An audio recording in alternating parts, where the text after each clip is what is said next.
Liris Chika, nakakalulang mata sa tamis. Hindi na nga maitago ang matinding suporta at pagiging sweet ni Donnie sa leading lady na si Belle. Makikitang hindi lang basta pagkakaibigan ang namumuo, dumidikit ang kilig sa bawat galaw nila.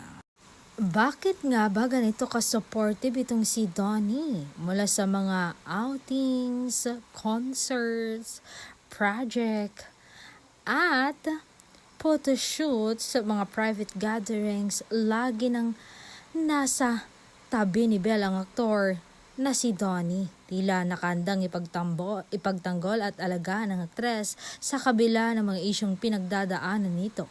Ito na ba ang bagong simula para sa dalawang pusong naghahanap ng tunay na pag-aaruga?